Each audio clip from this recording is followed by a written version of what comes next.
ситуации в республике остается стабильной, прогнозируемой и управляемой. И каких-либо предпосылок для дестабилизации обстановки на сегодняшний день не является. Сама постановка вопроса управляемости, на мой взгляд, сегодня не стоит на повестке дня. Еще раз только могу повторить, что в республике надежно защищены все основные конституционные права и свободы граждан, значит, обеспечена безопасность, правопорядок, работает промышленность, значит, социальная сфера. Промышленность республики по результатам 8 месяцев демонстрирует позитивную динамику. Значит, индекс промышленного производства вырос на 103%. Своевременно выплачивается заработная плата бюджетной сети. Средняя заработная плата по экономике выглядит, на мой взгляд, вполне достойно. Вот. Выполняются майские указы президента. Хотя есть и отдельные отрицательные тенденции, которые соответствуют общероссийским трендам, так сказать. Вот. Но прежде всего, я также отметил, есть рост просроченной заработной платы. Определенное количество людей находится в вынужденных отпусках и работает неполный рабочий день. Часть людей находится под угрозой до конца года, но ситуация на рынке труда в республике Коми не критична. Коэффициент напряженности меньше единицы и, может быть, один из самых умеренных в северо-западном регионе. Вообще, вы говорите об управляемости обстановкой, но не приходится. Обстановка, еще раз повторяю, стабильная, прогнозируемая управление. Надеюсь, комментарий излишний. Я уже все сказал. Сергей Анатольевич, Валерий Шучалина, газета «Коммерсант», Республика Коми. Вы сегодня обозначили уже спектр тем, на которые обратите внимание. Тем не менее, какие, на ваш взгляд, самые первоочередные и кто их вместе с вами будет реализовывать? Вы перевезете специалистов из-за пределов Коми или сформируете команду из местных кадров? Ну, я бы хотел в первую очередь отметить, что в республике есть профессионалы, и их достаточно большое количество. И это показывает состояние, которое сейчас уже озвучил Владимир Иванович.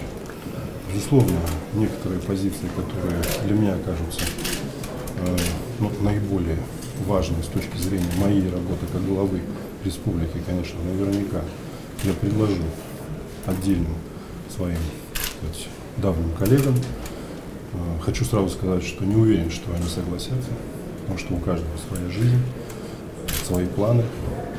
Но если такое произойдет, я больше чем уверен, что в республике найдутся достойные представители занять эту должность, которые будут работать, не покладая рук, для реализации всех планов, которые нами будут намечены для улучшения, повышения социально-экономического положения в республике и в первую очередь на благо ее жителей.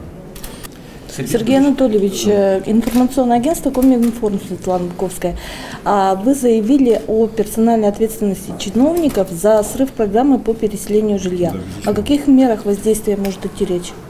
Эти меры прописаны, они всем известны, надо просто открыть соответствующие законы. Более того, я бы, конечно, хотел избежать крайних мер. Хотел бы, чтобы каждый из тех, кто принимал в этом участие, просто в ближайшее время одумался и максимально сконцентрировал все свои усилия и усилия своих подчиненных на реализацию тех задач, которые перед ними стоят.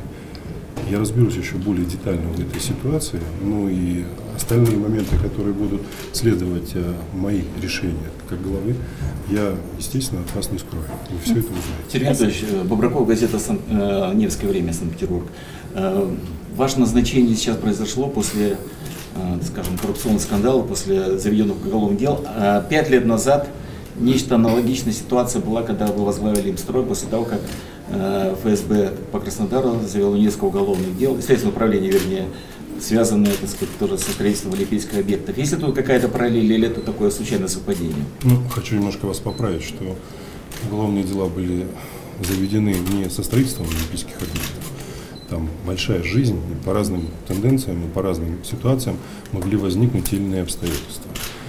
Предыдущее руководство Олимстроя, если вы внимательно следили за ходом событий, ушло по собственному желанию в связи с определенным состоянием здоровья. Но руководство посчитало, что моего опыта будет достаточно, чтобы активизировать тот процесс, который там на этот момент, ну, не совсем, может быть, в определенной степени был активизирован.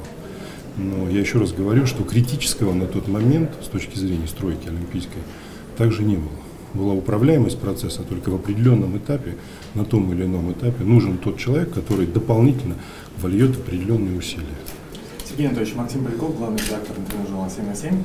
Предыдущая команда выстроила жесткую систему контроля местных СМИ, команда губернатора. Как вы намерены выстроить отношения с республиканскими СМИ, будут ли они свободными? Вам нравится жесткий контроль? Нет. Нет. Вы сами ответили на это. Сергей Владимирович, Владимир Иванович, вот вы представляете президента в Северо-Западном федеральном округе. Как вы могли бы прокомментировать назначение главы государства Сергея Анатольевича? Сергей Анатольевич в системе власти Российской Федерации человек не новый. Да? Он имеет достаточный опыт управленческой деятельности и на уровне субъекта Российской Федерации, вы знаете, возглавлял правительство Республики Чувашия 5-6 лет. 6 лет. Поработал в Минэкономразвития, в аппарате правительства Российской Федерации, возглавлял Олимпстрой. Я уже сегодня сказал, что у нас действительно государственный советник 2-го класса, входил в первую президентскую сотню кадрового резерва. Поэтому я считаю, что по большому счету назначение Сергея Анатольевича – это логическое продолжение движения по карьерной лестнице.